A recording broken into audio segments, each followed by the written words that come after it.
we've got the beer. We've actually got one of Dan's right here, and we got one of the beers that you just watched get brewed. This is, how do you pronounce it? Nairutya Maarut? Nairutya Maarut. Sorry, I've been. And the.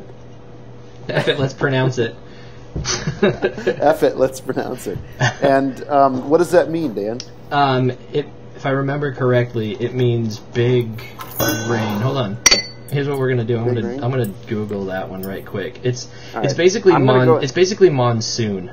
So it was like the whole point of the idea was this.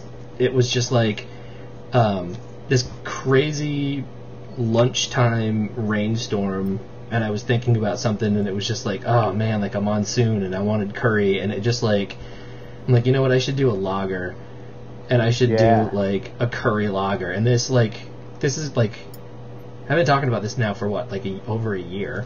Over a year, yeah. You know? It's been at least a year, and I think it was like February, March last year. Yeah, when you and I started talking about it. I'm cracking beers. I am too.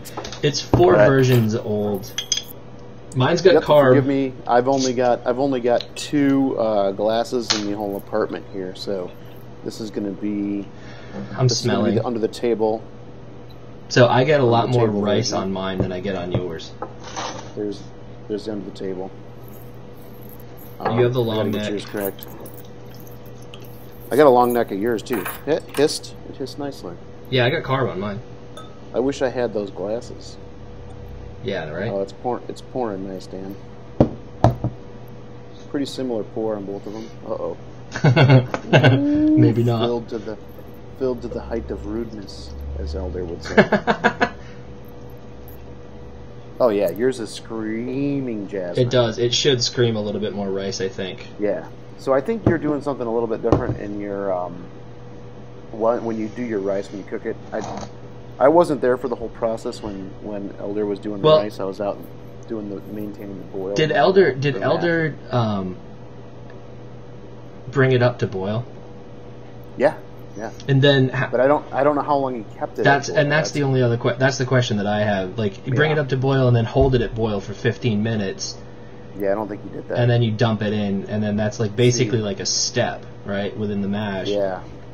I think that's what he should have done. Because you get what you do is I think he brought it up. I think you brought it up and just like he brought it out, we dumped it in the mash. Because I think what that does is, I mean, that breaks down the starch like crazy in the rice, and you get like. What did you come out at? Did you come out at? We came out for the pre-boil was right on target, but it's hard to say if we got that from the 6 row or from the rice edition. Right. I mean, because I'm looking. Wow, these are completely different. They beers, absolutely are. I got a nose on it too. I'm at about 6% on mine. Okay, so, mine's 6.8%. Yeah, so you're a little bit higher. So this is. But it finished yours. It finished at. Look at the carbonation. I know, it's screaming, and then rocketing. This one's mine. Yours is not raging. No, the first one we had of this beer. Yours is in the butt plug glass though too, so it's got like a long ways to go. Oh, yeah. Mine's kind of like. Ridden hard, but just like everything in a butt plug glass. Yeah, it has a long way to go. Cheers to that.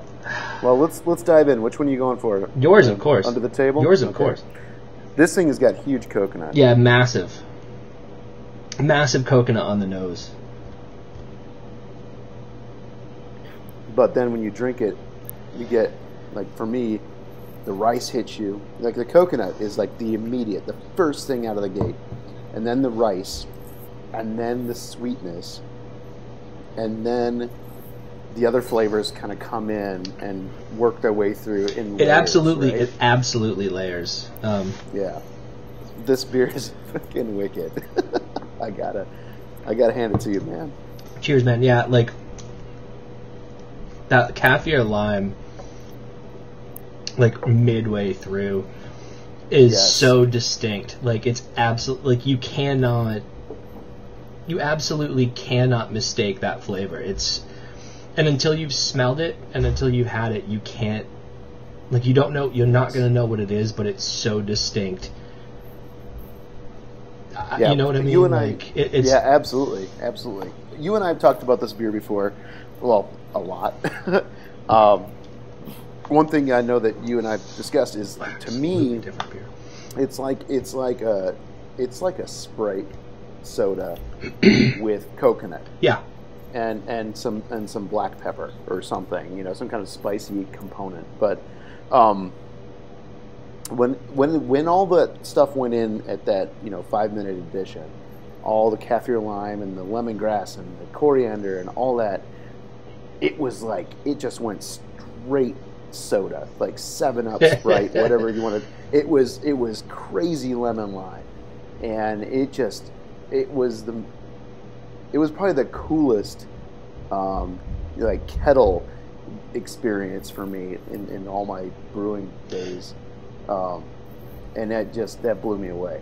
I mean, I think, like, what I really love is the fact that you guys get super excited because, you know, you and I were talking about it basically the entire time that you guys were brewing it. Is that mine? This is yours. I got to dive in, man. So I'm going to tell you right now. Wait a minute. Oh, it's all right. Spit it out. Spit it out. You know what? I just took a cheeky sip of mine. Okay. What are you going to tell me after I say? Absolutely different. I get straight lager out of this. I get lager, and I get the rice is enormous. Yeah. It's wow. It's just so different. Not in a bad way. Just that it's like I've been drinking this now for a few weeks, and it's much more. It's much more subdued than yours. Mm-hmm. It's much more subdued. I like it. Now, the 2112 yeast is the we use the California Steam Lager yeast, or whatever you want to call it. Cali Lager. You had sent us some, and you sent it in January, and it got stuck in New Jersey. Oh, that was ridiculous. And it was ridiculous over the weekend, and it is like the coldest weekend of the entire winter. Yeah, thankfully.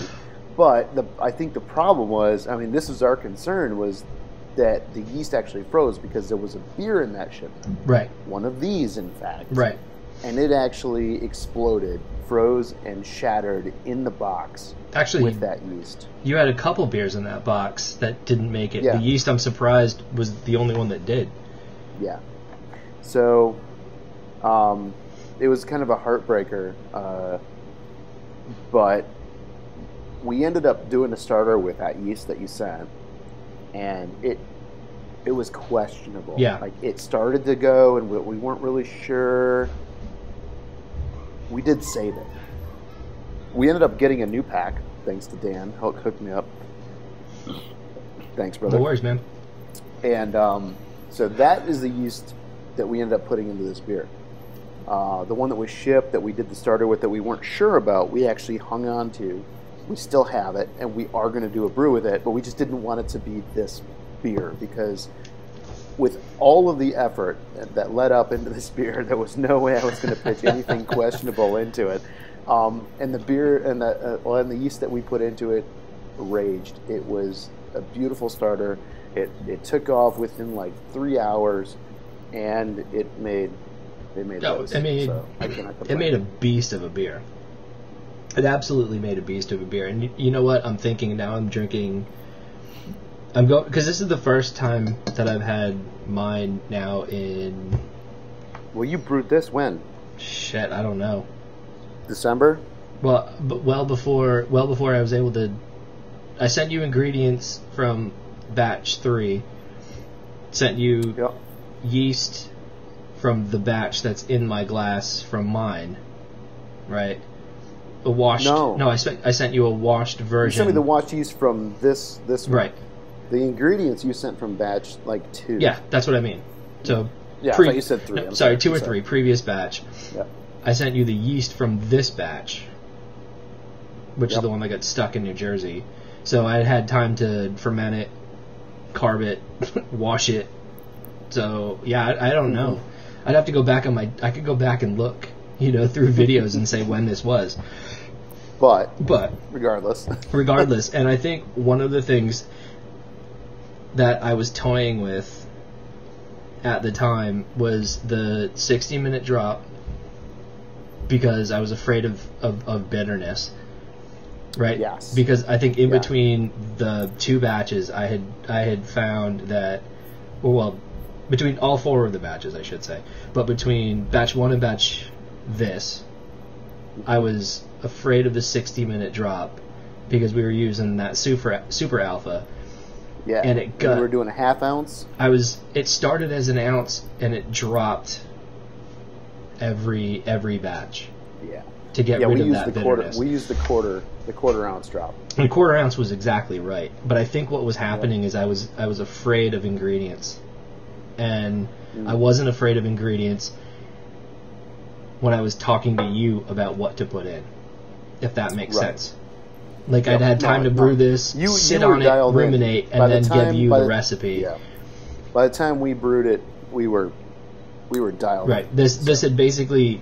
So what this glass is, mine, is basically 4 and it is 4. This should be 5 because we've basically built out now the amount of kaffir lime, the amount of lemongrass. Like, I had gone too far on one end and then started to dial it back, and then got too. See, I don't know. Too. There is some serious variables in this because I don't know how many leaves exactly you used, and I don't know exactly how many peppercorns you used. But hey, I just did what you would do, right? And said, "F it, right? let's put in what makes the most sense." And you made the most sense of this because this thing is. And we've talked about this before. I'm gonna pull the curtain back a little bit. I mean, I had a cheeky glass of this before we did this. You know what I mean? And I told you about the amount of layers in flavor that this finally reached, based on your hand, right? Dude, this thing came out amazing. Oh, you killed it. I mean, you absolutely destroyed it. Thanks, man. Yeah, I'm super happy. We had to cut for a minute because the bladders took over, but... it sucks getting old. It sucks getting old. Well, it depends. Well... Too soon? No, nothing sucks when you get old. Oh, you didn't get that then. Depends. It depends. I did, Shit. We were going to... You were going one way, I was going to Sammy way. I know. This is true. Cheers, Sammy. If you made it this far in the video. Yeah, right. Oh, dude, the rice on yours is... it's just insane. This is what I smell when I walk into the local Thai restaurant here down in Georgia. It absolutely, like... It has a place unto itself, I think. Comparatively, these two, right, are not the same. No, they are completely different beers. I mean, they look... Yours is... I don't know why the one that you got from me is really hazy, because mine are... Yeah, yours is not like this. No, mine is crazy haze for days. Yeah, you got one of the hazier bottles. Under the table is... Well, yours is yours this clear? The under the table? Yeah. Oh, yeah. I mean, I can put it up and see... I can see you, and I can put mine up and see you. I mean... That's no gelatin in ours at all. There's no gelatin in this one either. Yeah. I think it's you know what it is? I think it's that's when I turned the gas down low and started a bottle. That could have been it. You know what I mean? Could have been. And that's just random selection from the bottle pull. And that's unfortunate that you got that one, and I apologize. So here's what we're gonna do. We're pretty even on our amounts that we have left. Let's combine them. Oh, Jesus. Hold on. I'm going to take a sip down on yours more. I'm going to get some of the good one first. All right. As yours warms up, I'm getting a lot more rice now. Yeah. By the way, I agree. What I've noticed is that the pepper character on both of these is pretty even keel. That pepper is sweet but it's got that zing. I mean, you ain't got no zing if you ain't got that zing. Ain't got that swing, pepper. If you ain't swinging a hammer. All right. All right, so now I'm getting like almost a perfect balance of the coconut and the rice. I don't know about you. I do, and you know what? That's the one thing about the coconut, and I'm just going to go back and say this because we were talking about it over the brew day. Like, I think that's where, and I'm going to just finish it with that point. I forgot that I didn't finish it. Like, different points in the production or the creation of this, or the making of this, like, has different times that you're just like, you smell it and you're just like, oh my god, you know. And it's like, when you were drinking yours, you know, like, or when I drink yours, and you get like those layers of flavor that go down as you drink it. It's the same during the entire process of the creation of the beer. Absolutely. Where there's like, bang, you get like the first hit when it comes out of the mash tun, and then like bang, you get the 15-minute addition, right? And then you get like what we didn't talk about is after primary, after like that 2112 has ripped through this thing, and you crack the fermenter for the first sample, and it's just like, what the like, what is that? Yeah, what is? It's like nothing else. It is. It's like, what is that? Like, and it just hits you, and it's like, damn.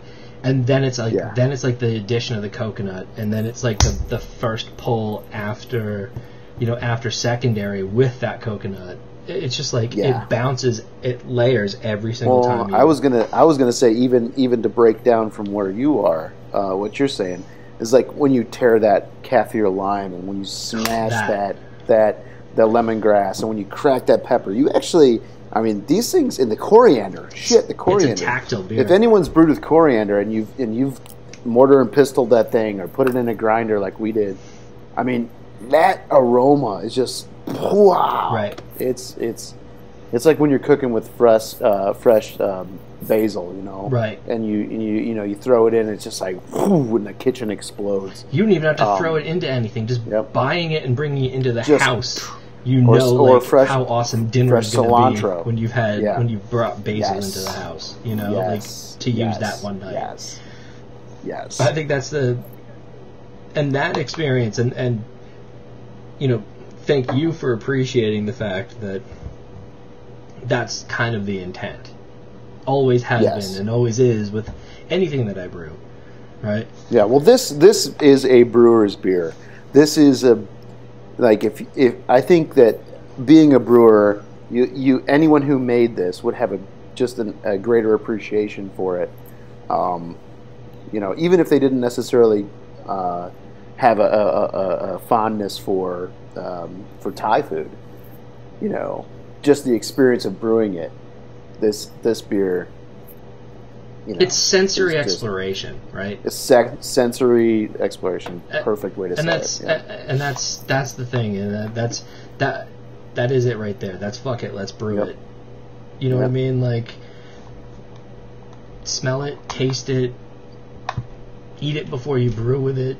Just that's the point, right? That's what we're trying to do. Taste your grains. Exactly. Smell your hops.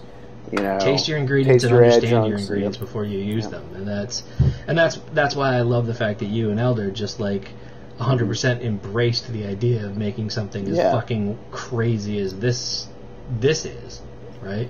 Well, no regrets, man. No regrets, and it's been a tremendous experience, and I want to thank you, Dan, for sharing this recipe with us and allowing us to put this together. And being part of this video. Fantastic stuff. Absolutely, my fucking pleasure, my dude. I'm gonna huge pleasure. Ding. Cheers to you. We'll catch you on the next one. You too, man. And, peace. Yeah, take care of yourself. Man. Peace out. Later.